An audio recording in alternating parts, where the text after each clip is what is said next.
like to call this meeting of the Columbus County Board of Education to order. The first order of business is our Pledge of Allegiance. If you would, join me. I pledge allegiance to the flag of the United States of America and to the republic for which it stands, one nation, under God, indivisible, with liberty and justice for all.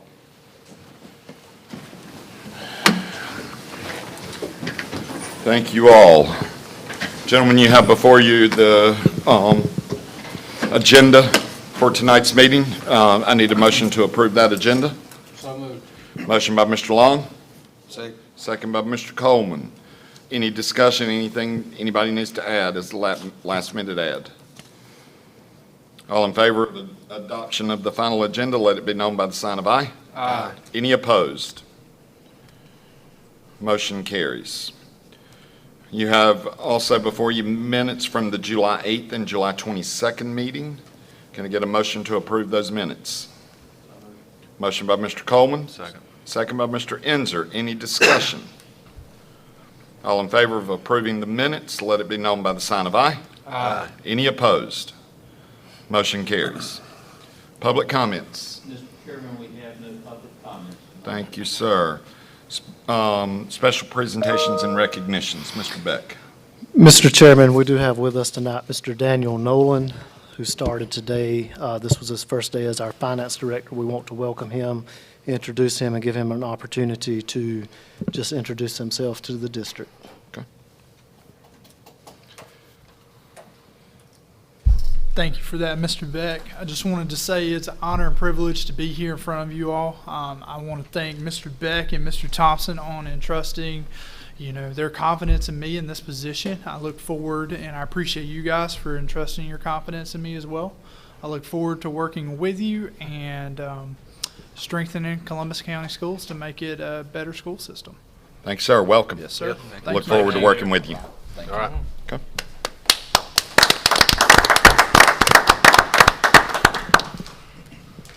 Next. Okay, moving along. Yeah. Okay, moving along to student support services. First on the agenda, we have an MOU with Southeastern Community College. It's for the preschool disability services that Columbus County provides. Basically, if they identify a student that's in need of assessments, we do those assessments. If that student meets the criteria for EC services, we also provide those EC services. This is an ongoing MOU that we've had with Southeastern Community College for years. So, Mr. Chairman, I would recommend that the board approve this MOU with Southeastern Community College. You've heard the recommendation from the superintendent that we approve the MOU with Southeastern Community Action Partnership Incorporated for the 2024-2025 school year. What's the pleasure of the board? So moved. Motion by Mr. Long. Second by Mr. Enzer. Any discussion? All in favor of said motion, let it be known by the sign of aye. Aye. Any opposed? Motion carries. Okay, next on the agenda, we have review and action on an agreement with Caroline's Kaleidoscope, which is a partnership. It's a multidisciplinary team with the Boys and Girls Home. Dr. Piggott is with us tonight to cover that agenda item. Good evening, gentlemen. Good evening. For your review and consideration, you have in front of you a adoption of additional protocols for our multidisciplinary team, protocols with Caroline, can't speak this, so thank you. Kaleidoscope, which is a Child Advocacy Center. It's a part of their accreditation component.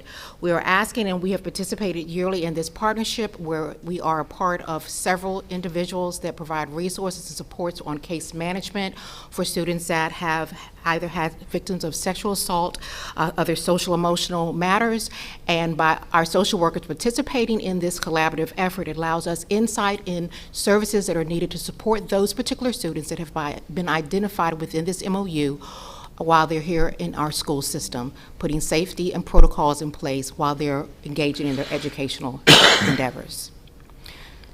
Okay, Mr. Chairman, I recommend that the board approve the agreement with Caroline's Kaleidoscope. You've heard the recommendation from the superintendent that we approve the agreement with Caroline's Kaleidoscope. for service to our students. What's the pleasure of the board? So move. Motion by Mr. Worley. Second by Mr. Coleman. Any discussion? Yes, Dr. Pickett, the one thing that just happened to stand out to me would be in the goals. Do we have any input on this MOU?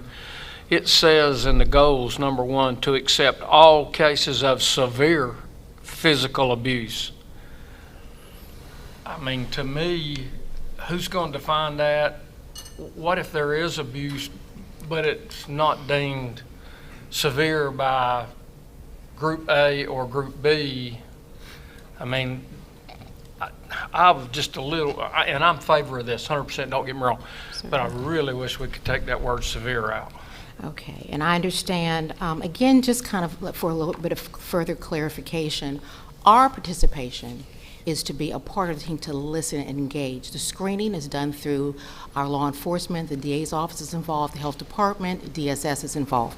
Those, I would say, are predominantly not 75% of the screening. They do a forensic screening. This was a special grant afforded through the Boys and Girls Home. So our role as social workers, school social workers in this endeavor, is to be partners in listening, providing input as far as whether or not the students are attending, and also we gain insight as to additional things or protocols or procedures that we may need to put in place to provide safeguards for all of the students that are in our care due to the enrollment of that particular child. Of course, maintaining confidentiality and compliance. Well, and don't take anything I said to mean I'm opposed to it. I'm 100% in favor of it, but I'd just like to see us take all, you know how I am, I'd just like to see us take all abuse cases rather than severe. Right. You know, I just... And again, this is a specialty area, and this is a service that we have found in the district that is needed. The individuals that do participate, we go through training so that we maintain that highest level of confidentiality, and that even includes law enforcement. So those things are cased. We receive a listing from Boys and Girls Home of the particular cases that will be presented, and in some cases, we don't have any in our school system. It may be Whiteville City, but we are part and we are partners at the table so that we're a listening force. And I have no doubt that our staff will get help for the kids that need it. So, And like I say, I'm in favor of it, but I just, This does that not, word struck out to me. this doesn't replace any protocols or anything that we have based in our school at this time, correct? No, it does not. This I is an mean, enhanced resource right. from the community end of it. So you have partners that supersede and have jurisdiction of certain areas of discipline that supersede our school social work staff. Again, the reasons to why we are participants is that it gives us insight so that if and or when a student is currently in school with us, or they may have even been removed out of district, when they're returning back, we are there to hear. So if there are concerns, we can address our issues per our protocols at that time. I'm good. Any other questions? All in favor of said motion, let it be known by the sign of aye. Aye. Any opposed? Motion carries. Thank you. And Mr. Long, your concerns are duly noted. I will share that back with the team. Yes, sir. Thank you. All right. Auxiliary Services, Mr. Beck, Okay, or Mr. Thompson. Mr. Chairman, first, under auxiliary services, the review and action on CTC Supply Incorporated. We have a quote for East Columbus High School and South Columbus High School air conditioning in their gym for $214,755.43. Mr. Chairman, I would recommend that the board approve the quote from CTC Supply Incorporated for the East Columbus and South Columbus air conditions. You've heard the recommendation from the superintendent that we approve the quote for CTC Supply for the air conditioning at East Columbus and South Columbus High Schools. What's the pleasure of the board? So moved. Motion by Mr. Coleman, Second. second by Mr. Long. Any discussion? And this quote is for the The gym. hardware. But This it's is for the for the hardware equipment. and the Right, equipment. Right. So we're doing this, I saw something on here about the sock. So we're doing the sock that Yes. runs through the top? which is what they put in most athletic gyms now, the soccer. Right, and that's what they're doing in the A lot new of schools. schools. Yeah. Yes, sir. That is So, correct. all right. Any further discussion? All in favor of approving the CTC? All in favor of approving the said motion, let it be known by the sign of aye. Aye. Any opposed? Motion carries. Sorry about that. Okay, next will be a review and action on a service truck and box truck quotes that we've gotten for the district. At this time, Van Underwood has the best quote for our service truck at $50,921.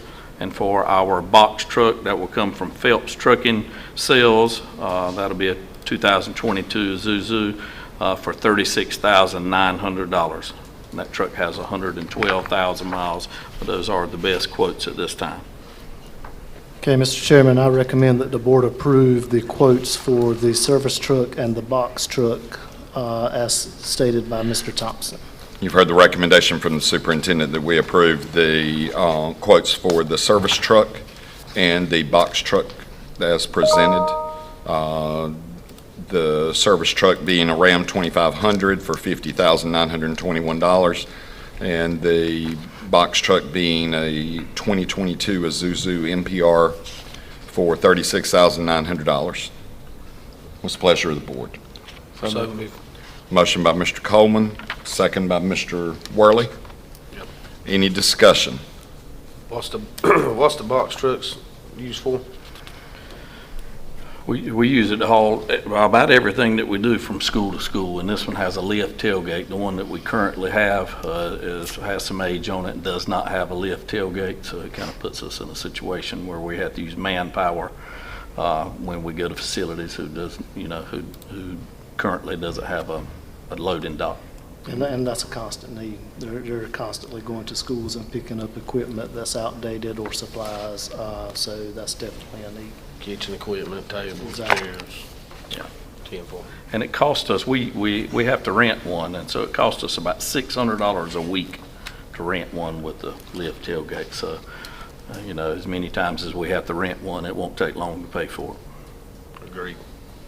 So I guess my question is, why are we going with a used one versus going ahead and getting one that would be, Last a lifetime. last a lifetime for us? I think we're trying to, So we're trying to be financially responsible. $100,000 for a He looked brand at new several. He looked at several options, and the $36,900 was the best option that he could find. Okay. But it does have to do with being financially responsible. And I will say that this type Is- truck will last a long time, even at this rate. Yeah, you'll get 300,000-400,000 miles on that motor. Okay. All right. Any further discussion? All in favor of said motion, let it be known by the sign of aye. Aye. Any opposed? Motion carries. Technology quotes. Update on everything. okay. We've got several for technology, so I will go through all of them. At this time, we'll start with our security camera upgrade. We're adding cameras to 12 different locations, up to 119 new cameras.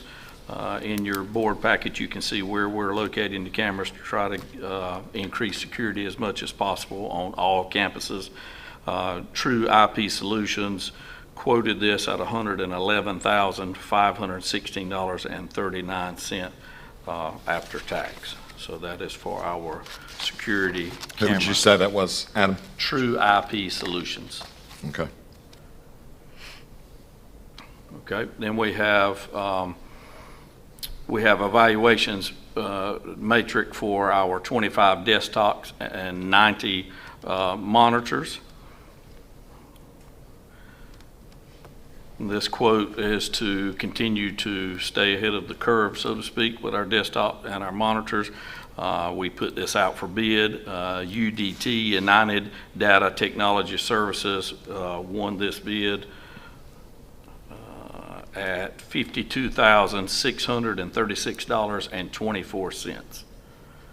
And there were about 16 that bid. Actually, there were about 21 who bid on this, and they were had the best bid.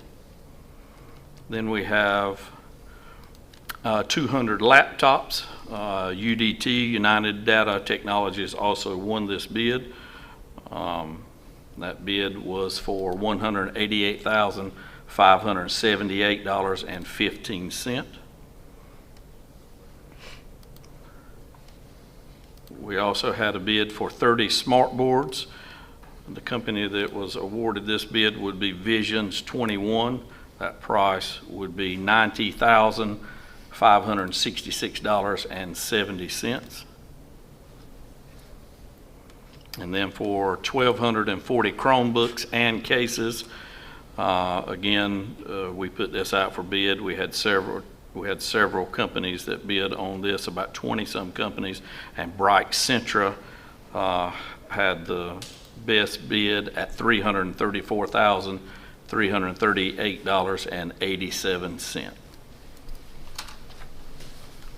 Mr. Chairman, I recommend that the board approve the technology quotes as quoted by Mr. Thompson for the 25 desktops and 90 monitors, 30 smart boards, 200 laptops, 1,240 Chromebooks and cases, and the security cameras.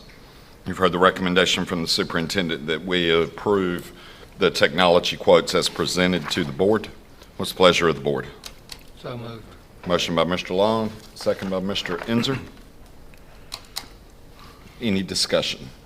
And this would be ESSER money? Yes, sir. This I was going to ask, what's the total amount? It was right at, do you have the total amount? I do not. It was right at 700,000, if I remember correctly. 111, 443.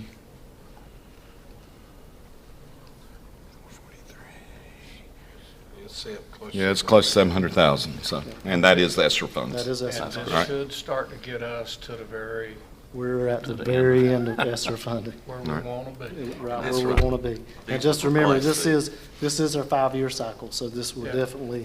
definitely help keep us ahead of that curve. Right.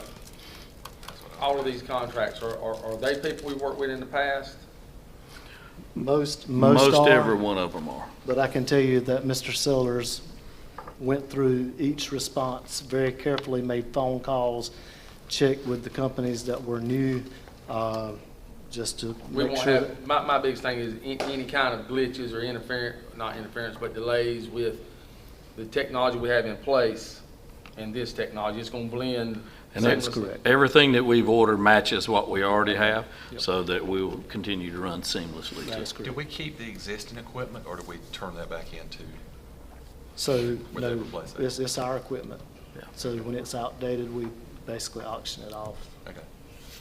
And on our old equipment, and I'll get off this, there has been, I've had a couple, like fire stations and people that call me about the grants that we use to get equipment and stuff like that. So any equipment that we have, I would like to when we auction it off or whatever, to contact our local EMSs and things like that may be able to use that technology, because they're on limited funds, and so that'd just be something to kind of keep in our mind, that we could, offer to them at a price that, we would offer to anybody else to begin with. That's a good point, as well as nonprofits. Right. And I made that note. Okay, we made that notation. And, and Mr. Sellers is going to get us a budget for the next 5 years, what his game plan is in replacements, and because we know the funding is going to be less and less. So we need him to sharpen the pencil and what's the minimum, and so that in 5 years we won't just get zonked again, that we.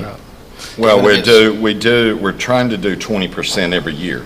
Right. That's correct. That is So- correct. So it'll be ongoing Because what each year. happened, we were not updating our equipment. We couldn't even upload cybersecurity software onto some of the equipment, and that's what led to our cyber attack. Is that not correct, Mr. Jones? Pretty much.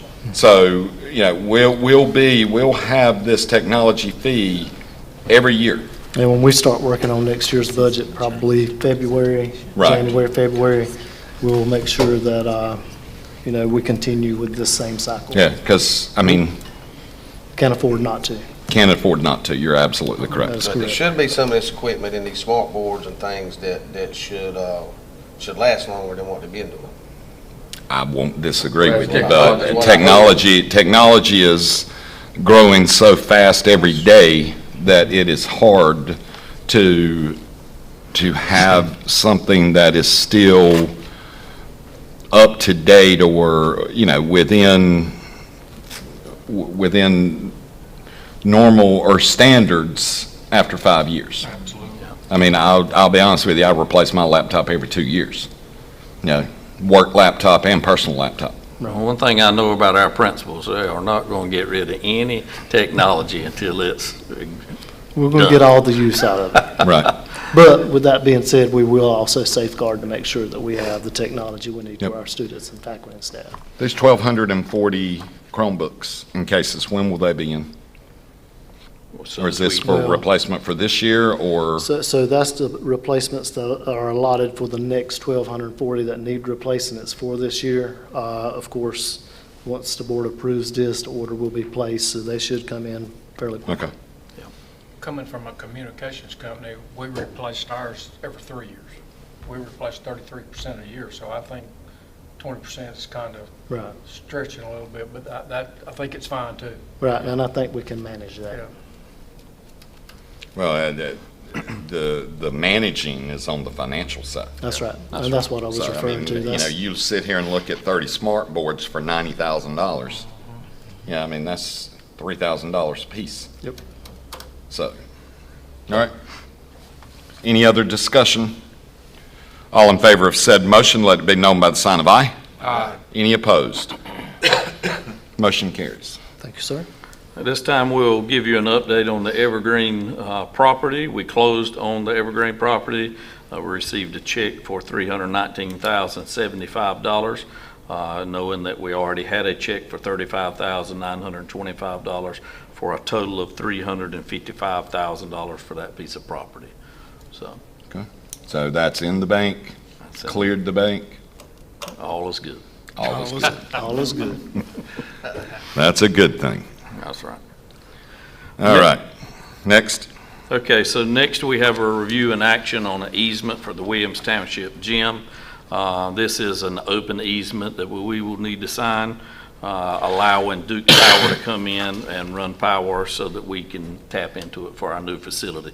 We talked with Timmy today, and they will be running that.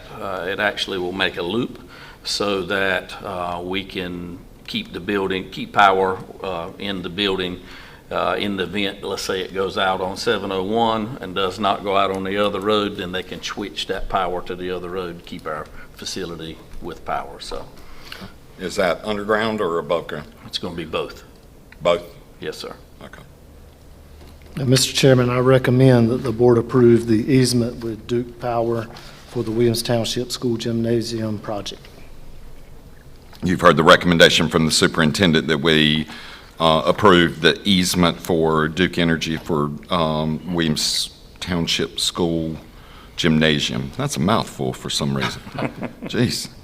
What's the pleasure of the board? So moved. Motion by Mr. Long, So, second by Mr. Coleman. Any discussion?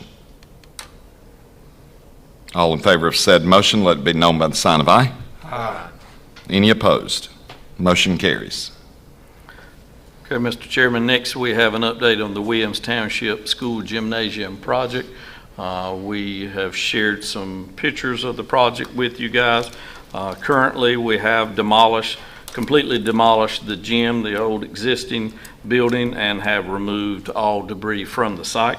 We're in the process of completing the bus parking lot, which will be in that same site where the old gym was. That would be completed had we not had a storm. It has set us back a few days, but as you can see, we have hauled rock, and so we're well on our way to completing that bus parking lot so that we're ready for students on the first day. We have met this week to look at some drainage, I won't say issues, but some things that we can foresee coming down the road so that we can make sure that our facility will drain well. We're going to meet again this week. So with our side at Williams Township, we feel like we are making progress at this time. One thing I did fail to mention, what you see here is a picture of the old internet, where the old internet pole used to be. So that has been taken down and removed as well. So remember, it was going to be, I think, within 5 foot of the building. So we had some concerns of maybe down the road a storm or something blowing that over. So that has been removed. Good. Okay. Thank you, sir. All right, you're welcome. And we will keep you updated as we go along. Okay. Next. All right. Yep. At this time, we're going to do a review of information, and we ask Mr. Matt to come up with LS3P. He's going to do a presentation of where we're at on our school on the east end of the county. And just for your information, we meet every Wednesday. So we've been meeting every Wednesday for the last couple of months. We've made some significant progress on the initial planning phase of this project. So at this point in time, we felt like it would be a good opportunity to share with the board what progress we have made. And in these city meetings, Metcon's in them too. Yes, sir.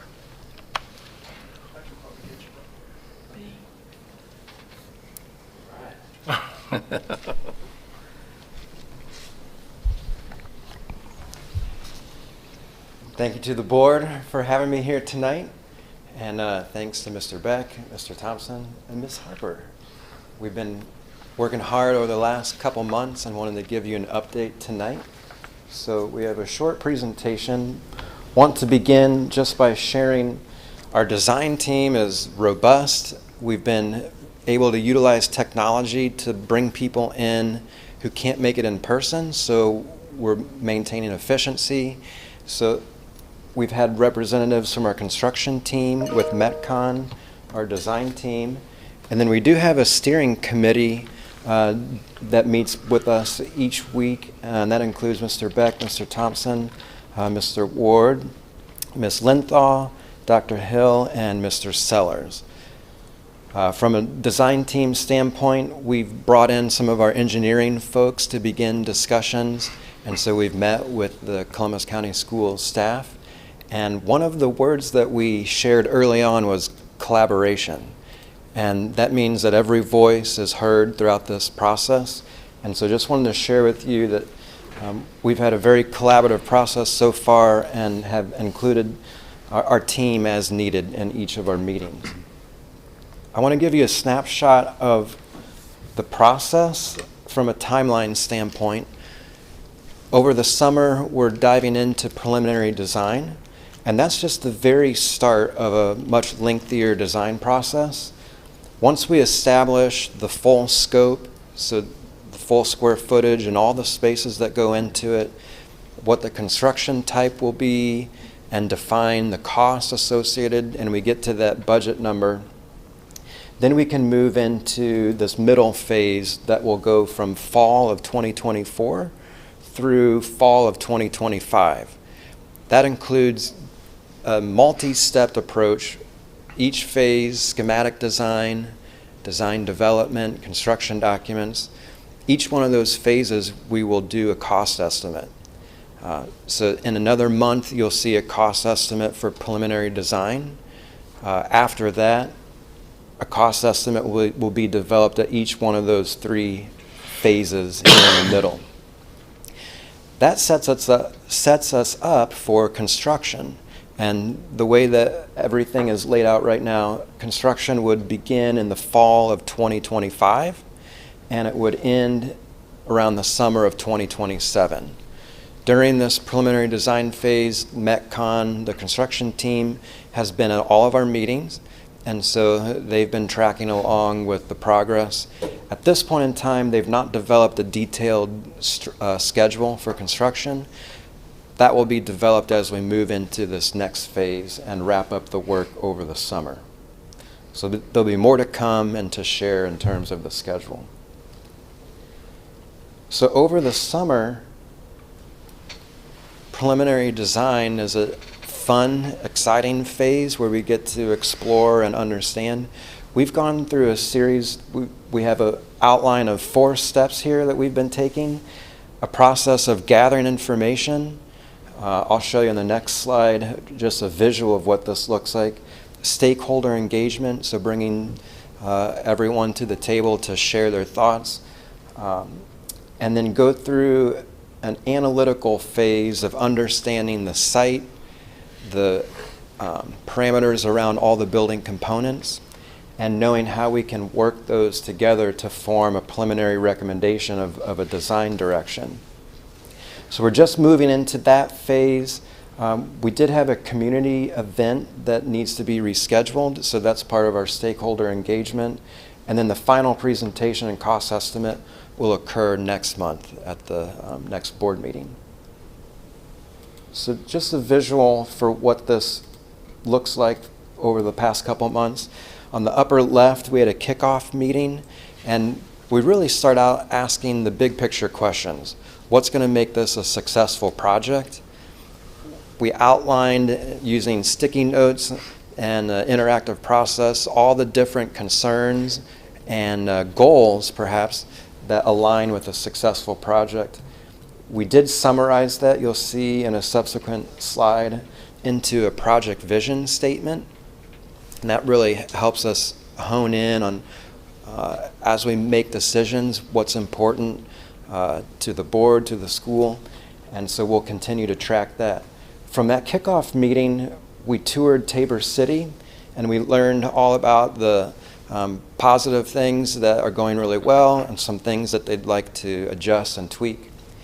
From there, we dove into the numbers, and that's when the 2 principals really weighed in on the different spaces that we need. And at the very bottom of a lengthy spreadsheet, we get to the total square footage, and so we made some adjustments. We're still looking at things as we progress throughout the meetings. But that programming meeting is critical for then knowing how to arrange the site and how to arrange the building. Our civil engineering team has reviewed the site. We have a site survey. We've conducted a phase 1 environmental report. And so in looking at the site, there are metrics, but there's also how we observe the new building. And what was conveyed was that we really wanted the building to present well as you approach and enter the site. So we did a visual study. That second row, we walked through a series of views. As you would pass around Dollar General and get a glimpse of the building, what would you see? And then as you enter the site and navigate the site, also what do you see? And we found that it was most important that once you enter the site, that you have a straight-on view of the building, so that as you navigate the parking and drop-off area, the building presents itself well and is a welcoming invitation then as you approach the building. The site diagram process, we had a couple meetings because as you work through design, for instance, the sun angles are an aspect that contribute to the quality of the experience for teachers and students, with glare that may occur if you have windows facing to the east, say, or to the west. Also, for energy efficiency, sun plays an important role. And so not only did we want views to be optimized as you enter the site, but for the building to be arranged in a way that it's going to maximize the angles of the sun. With that said, we landed on like initial sketch for the site, as well as some arrangements for the main components of the building. What was shared about Tabor City is that the staff really liked the courtyard spaces and the way that the building enabled for protected play areas. So we wanted to look at an arrangement that allowed for that. Also, the shared spaces such as the gymnasium, media center, and dining, those are nice to be centrally located. And so we looked at an arrangement that located those in the middle of the building. We've also heard about the separation of grade levels from elementary school students to middle school students, and how it's important to have that separation, and ideally to have them separated on different levels. So our design right now is looking at elementary on the first floor and middle school on the second floor. So that's taken us through a number of meetings, and we've just started to look at the building massing. So that's the three-dimensional aspect. And what we have is a two-story component in the middle, and right now it's symmetrical. So you have the entrance in the middle, two-story element, and then on either side of that is a one-story wing with elementary, pre-K and K, and the other elementary wing flanking that, with protected play in between. So our next step is to spend Wednesday of this week exploring a design exercise to learn more about how the building, from a look and feel standpoint, from the exterior and interior, can represent the qualities of Columbus County, as well as represent the local site and context. So we have a fun exercise planned for Wednesday before we get into more detail. And then following that are a series of meetings reviewing initial cost models. And right now we're looking at a range and really leaning on our CM team with Metcon. They've taken an approach of bringing recent projects to compare, and with each project to come up with a cost per square foot number that we can analyze and determine an average, and then talk about the quality of this project as well as the all of the data that goes into it, and get a cost per square foot number that we feel best represents the building at this point in time. With that cost discussion, we will continue to update the design during this preliminary phase, and we'll adjust as needed, and then we'll finalize the concept design direction, but by no means will the building be finalized in terms of design. At this point, we're really establishing project direction. So we know the big picture goals, we have the project set up for success, and we're ensuring that we're meeting the budget. And so next month, the presentation that I will share will fill in the gaps here with how the building will look and feel, and some of the initial thoughts there, as well as cost information. So hopefully we'll have our Metcon team here with us during that time and can share specifics for the costs. I will say, in addition to that, as far as constructability, we'll be discussing different construction types and components that would go into the building that may be more cost effective. So those discussions have yet to be had, but we'll conduct those in the next couple weeks. To show a broad glimpse at the schedule from left to right has been this initial phase, and you can see in the red outline that we are nearing the end of this particular phase. We do have the community event that needs to be rescheduled, and then we have some staff questionnaire that we're sending out through an online survey. We'll be collecting that data in the coming weeks as well.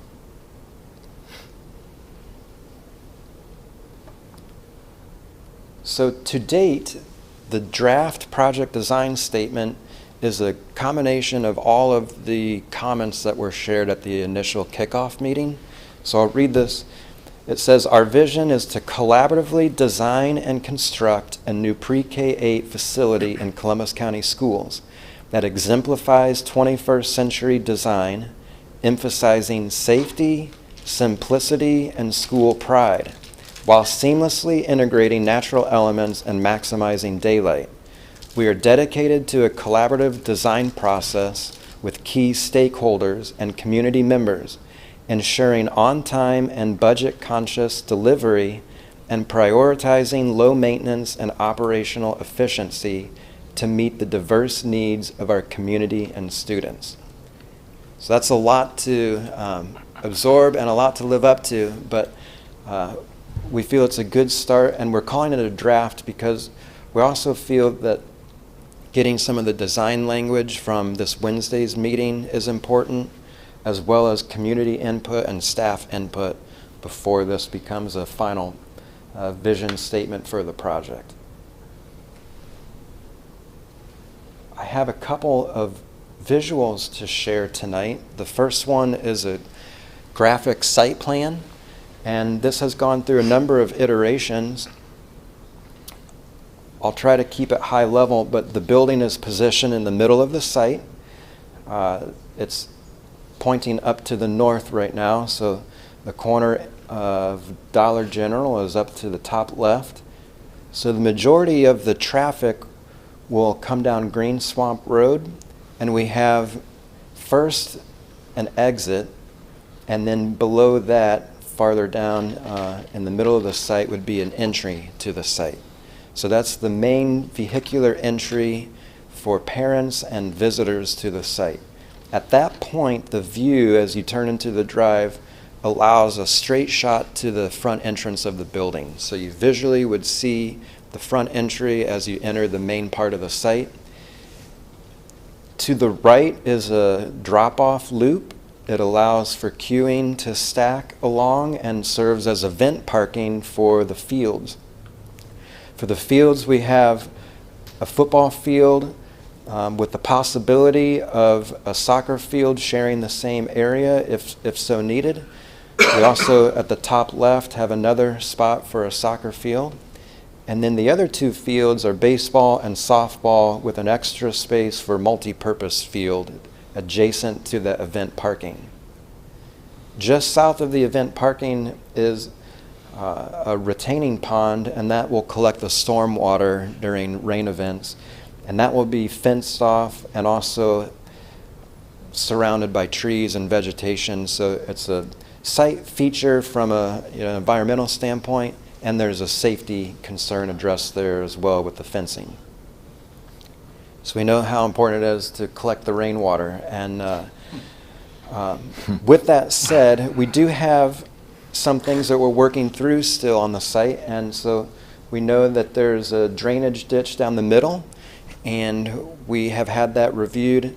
We're going to continue to review that, and but that will be dealt with and will be integrated into the design then.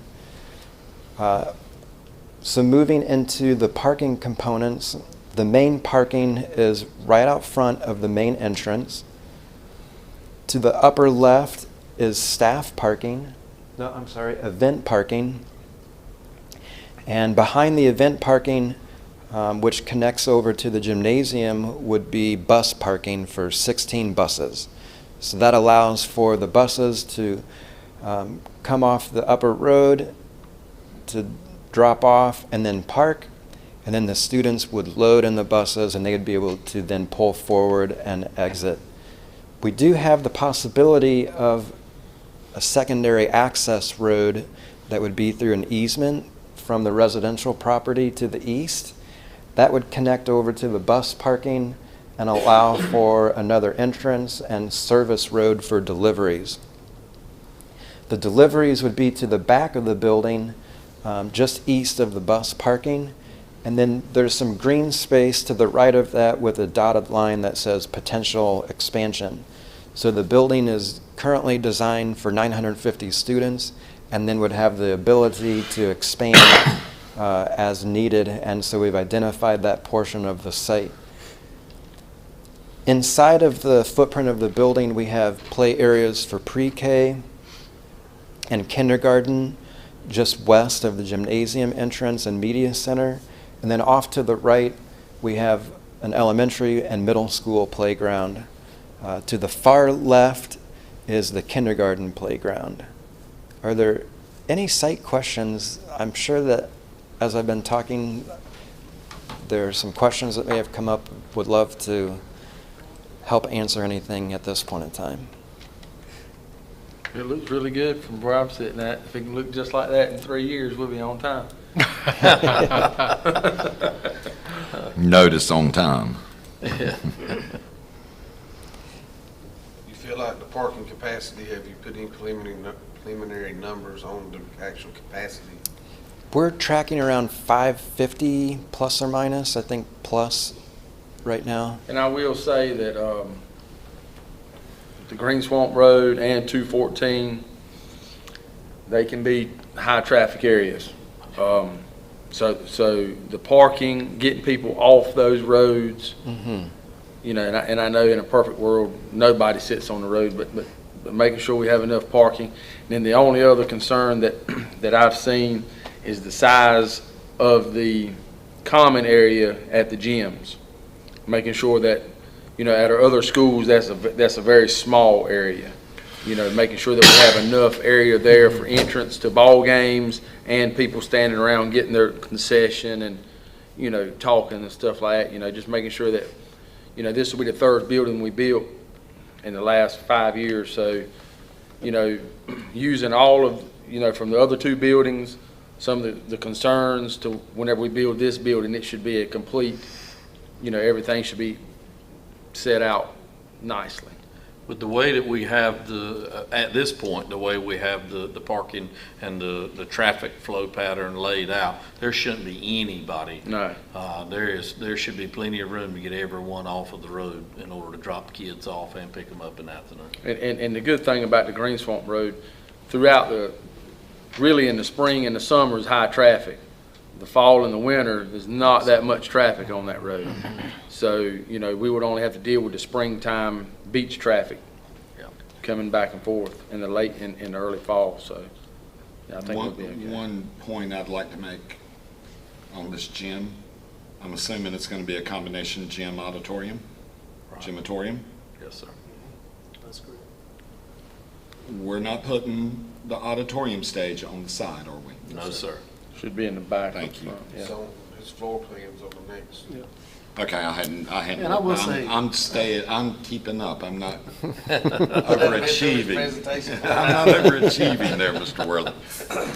Mr. Matt may know the exact linear feet, but when they presented, we met with the fire marshal, and one concern about double stacking was getting the EMS vehicles in case of an emergency.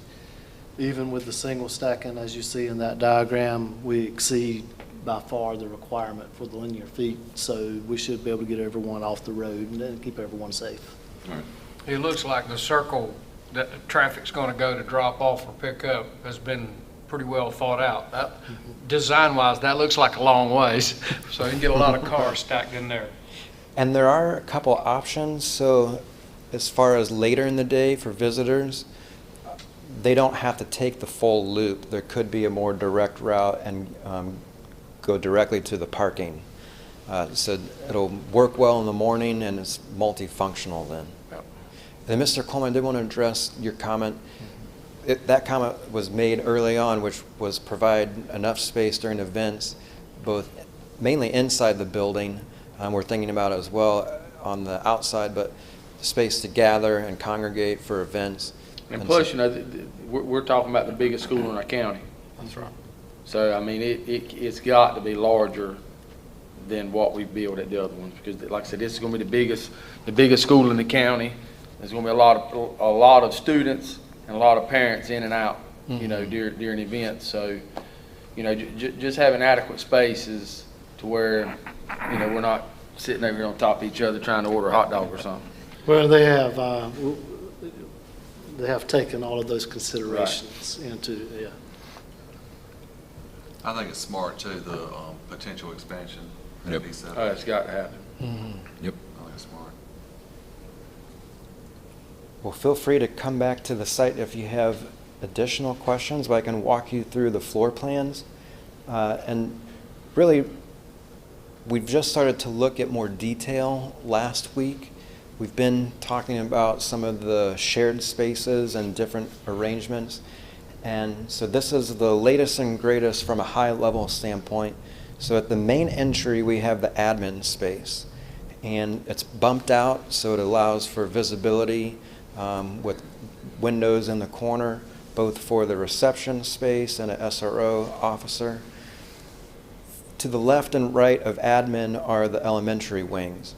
So going to the left takes you to first grade, pre-K, and kindergarten. Pre-K and kindergarten have direct access then to their play areas outside.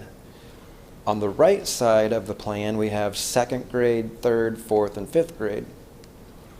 And they also have access through the corridor to the elementary play areas. In the middle of the building, we have an open stair and elevator.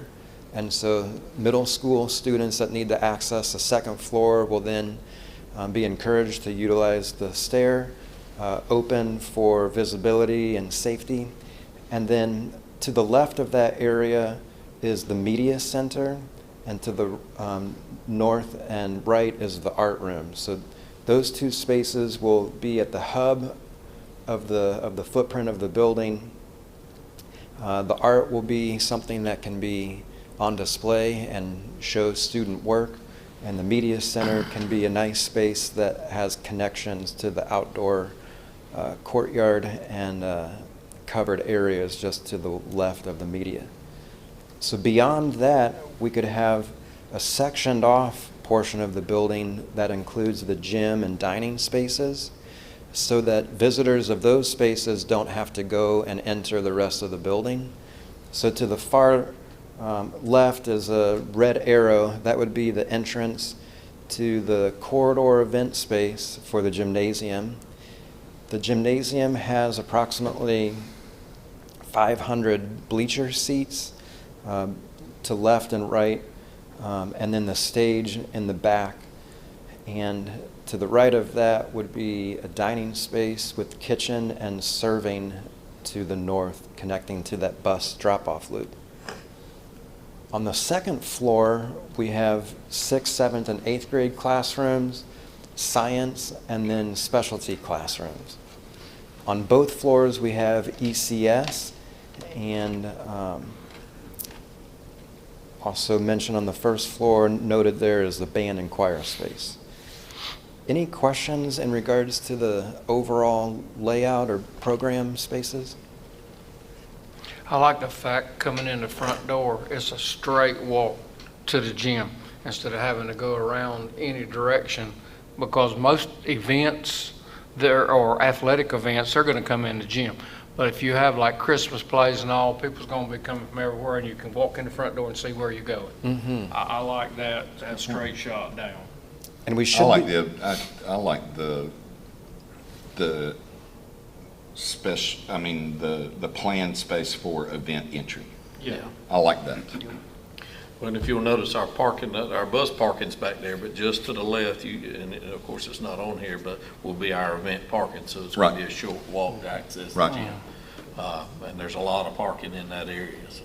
And we did take into consideration, like the concession stand and the restrooms are separated. We also took into consideration of being able to, maintain the security of the rest of the building so people aren't wandering through the building during athletic events or assemblies or whatever the case may be. Shut it off.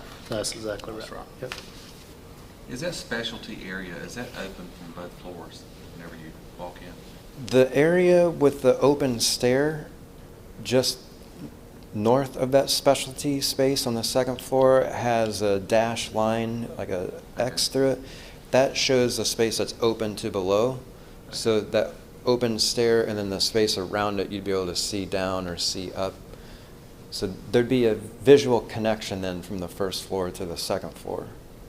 And we're still sorting through the layout of that specialty area and functionally what spaces want to be in each one of those locations.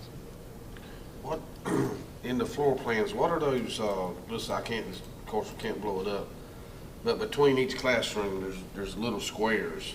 Is that like an entryway and then you go left and right in each classroom, or? So far, we've met with our engineering team and we've talked about mechanical systems. And what we're leaning towards right now is a geothermal system. And there's limited access to, or there's no access to gas on the site. Right. And then That is correct. propane, you need a propane farm. So geothermal utilizes a ground source heat pump system. And that system needs these little closets scattered throughout the building. So there may be 6 feet by 8 feet.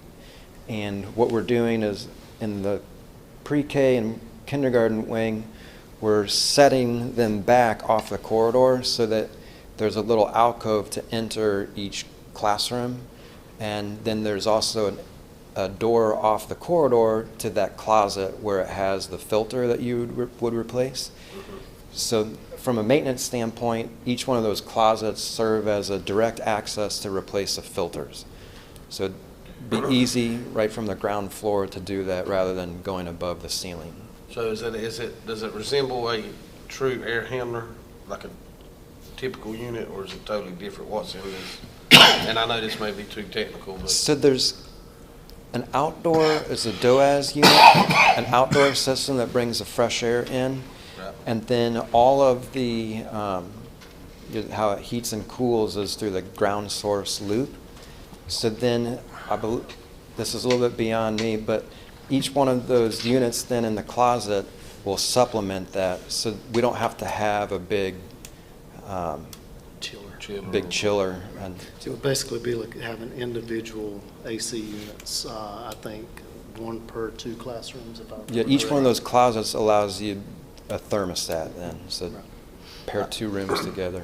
I think that's a great idea versus anything suspended in the ceiling or above, but I am concerned that you have enough room to get in there and work on this equipment, that these rooms are big enough. Yeah, as far as the working on the equipment in those rooms, it's mainly replacing the filters. Okay. And then we will have a mezzanine both in the gym and then above the 2nd floor. And that's going to have the DOAS unit, so the fresh air. It gets treated separately, so you can just specialize that one device to treat the outdoor air. So there'll be an exterior louver, and right now we're planning the space for it, and we're discussing if the system, the overall system, is of value to this project.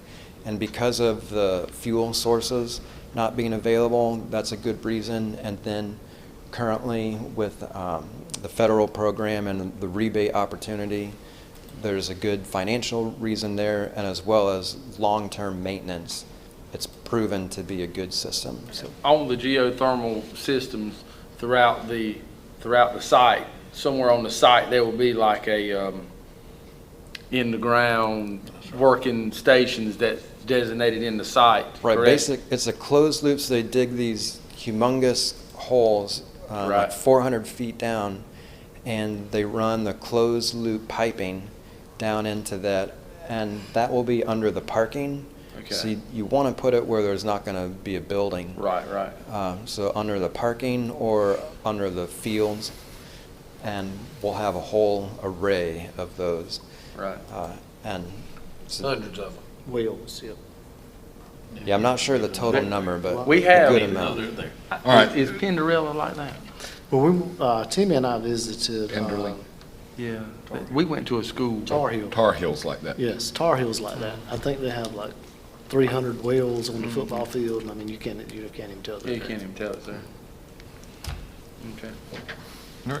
Well, the next page is to show the start of some imagery, and I wanted to, instead of blowing it up to be the full screen, because we're still working through this, I wanted to convey that it's, I even put in progress, so in progress conceptual imagery. And the big things to note are the classroom wing is a single story, and we're looking at pitched roofs, so a gable roof system, and then utilizing the overhangs for covered walkways.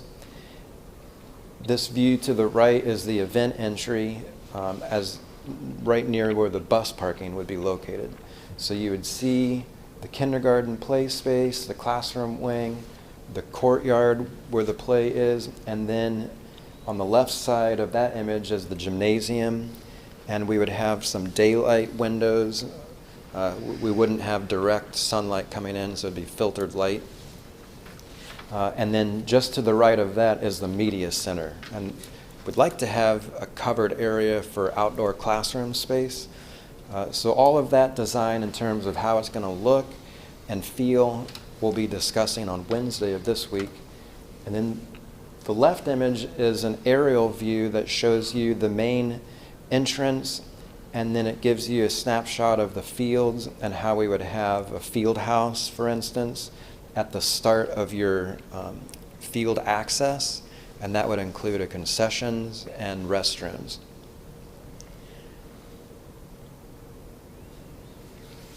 In terms of the main entrance, I'll point out that we're looking at utilizing the large roof overhang to help identify the main entry, and then a lower covered area to help with drop-off and accessing the building then.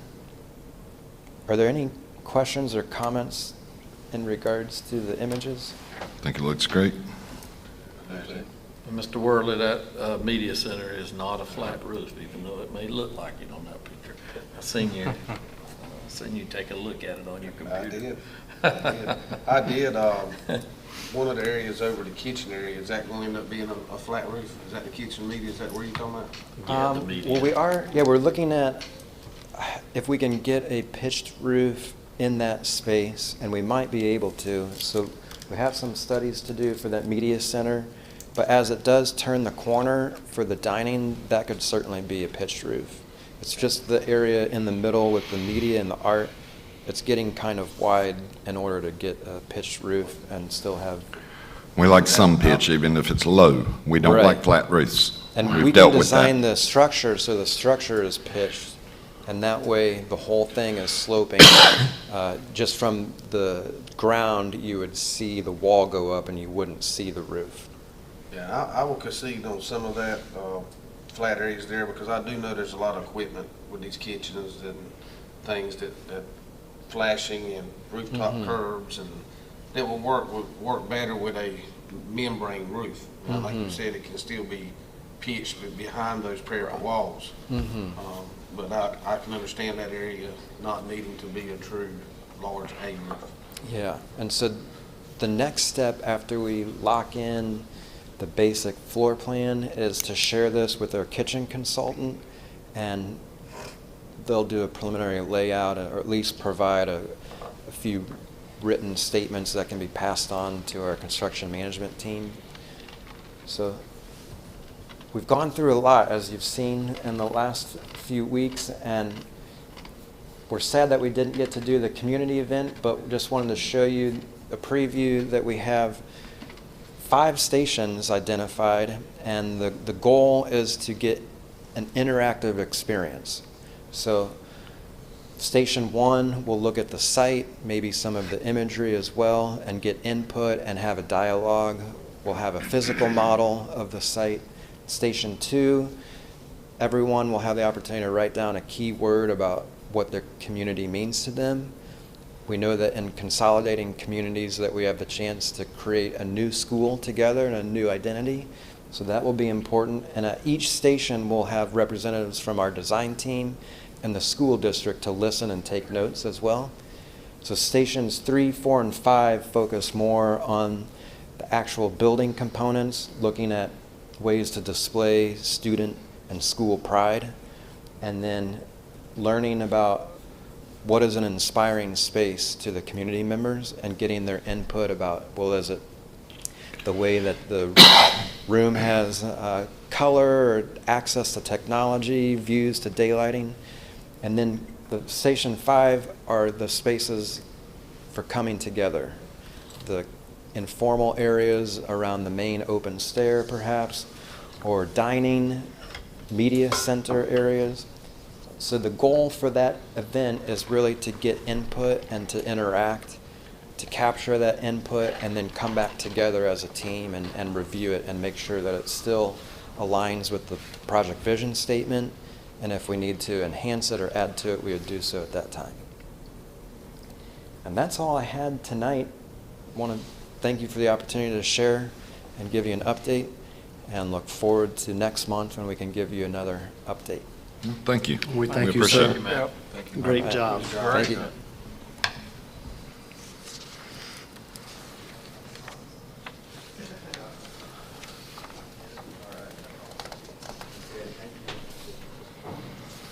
All right. Moving on to general items. General items. Okay, first on general items, we have review and action on the following fundraiser requests. We have Acton-Delco Elementary, Chadbourne Elementary, East Columbus Junior Senior, Hallsboro Artesia, Nakana, Old Dock, South Columbus, West Columbus High School, Williams Township School. Those are fundraiser requests for the 2024-2025 school year. So, Mr. Chairman, I recommend that the board approve the fundraiser requests submitted by the schools listed. You've heard the recommendation from the superintendent that we approve the fundraiser request list from the individual schools. What's the pleasure of the board? So moved. Motion by Mr. Enzer, second by Mr. Worley. Any discussion? All in favor of said motion, let it be known by the sign of aye. Aye. Any opposed? Motion carries. Okay, next we have review and action on the school resource officer agreement for 2024-2025. Dr. Piggott, you can come on up at this time also. So there is an increase of $61,221.35 from the previous agreement from 23-24. This year's agreement is a total of $841,293.68. And Dr. Piggott is in the process of completing the Safer Schools grant, and I'll let her explain that process and how that plays into the actual agreement with the Columbus County Sheriff's Office. Okay. We actually received notification of the RFP announcement on Friday evening, so today we have actually worked along with Mr. Beck on the financial component of the grant. For clarity, the North Carolina Center for Safer Schools Safety School Resource Officer Grant, and that is the component that we're writing for, covers K-8 officers, resource officers only. So the remaining 11 in total that is referenced in the MOU will have to be utilized or pulled for the balance secured out of additional funds. We have looked at the 8, and those schools will be, of course, the K-8, and the adjustment will be 7th and 8th grade component at East Columbus Junior Senior High. So that is also a part of our grant writing. The traditional high schools, traditional 9-12 cannot be included per the guidance. We have the necessary documentation that is required through MOUs, training schedules, updates, assessment, vulnerability assessments, and also a guarantee of compliance for some of the safety mechanisms that have been put in place over the last academic year. The grant does reference 1 year, however, per Karen Fairley, who is Executive Director for the NC Center for Safer Schools. She did make a notification that the actual grant for the school resource component will be actually, barring any legislative adjustments or budgetary confinements, will be allowed for a 2-year cycle. Last cycle, we were able to benefit from the 2-year option when we initially applied for the grant back in the academic 22-23 academic year. It was the same wording, 1 year, but they did a re-up, and it was just a matter of submitting the necessary reporting mechanisms in place to carry that amount that is initially requested over to the academic year.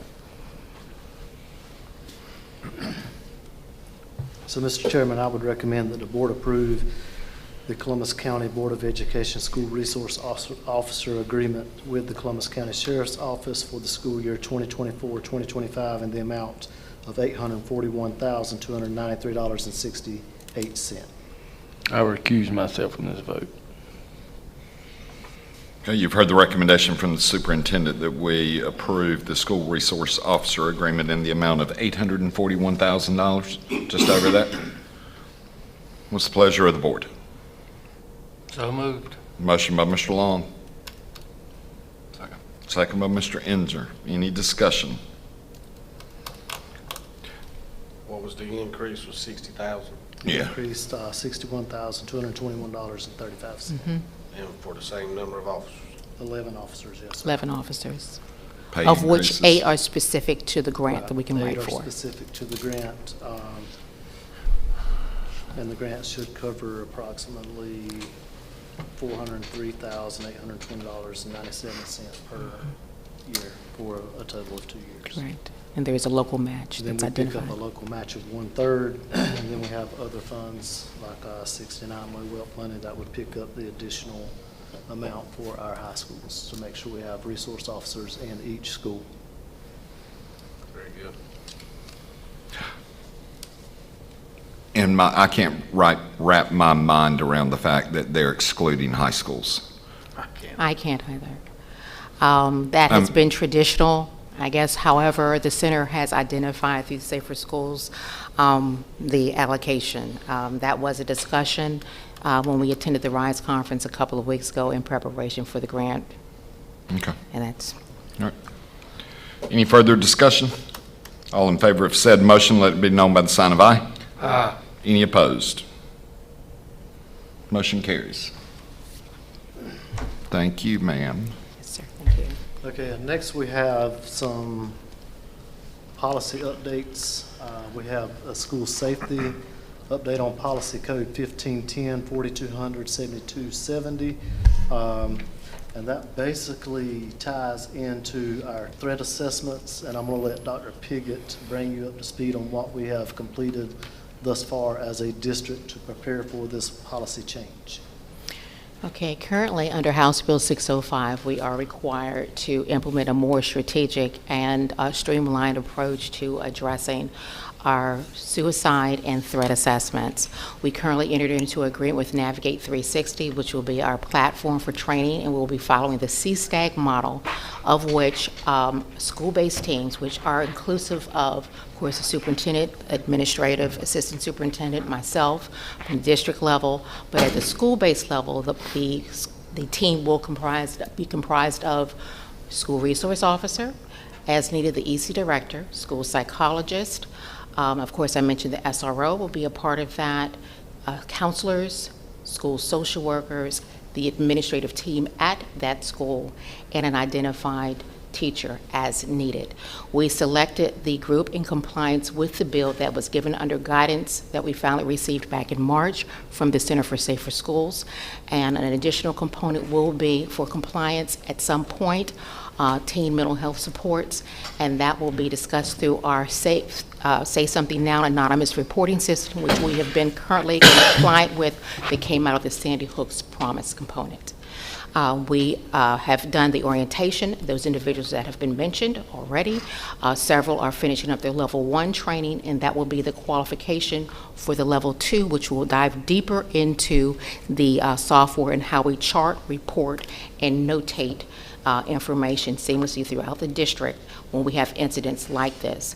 The reporting also, as needed, will be funneled through the center, and they will also serve as a monitoring device as well. That level 2 training, additionally for correction, will take place district-wide. It will be roughly a 4-hour training that will take place September the 26th from roughly 9 to 1. Okay, and then next we have policy code 1710, 4020, 7230. Mr. Phipps has also had some training on these policies as well. So this is discrimination and harassment prohibited by federal law, primarily tying to employment.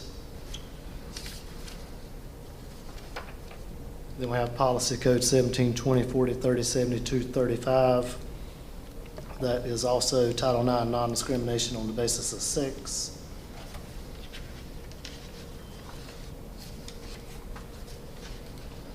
Title IX, sex discrimination, prohibited conduct, and grievance procedures, code 1725, 4035, 7236.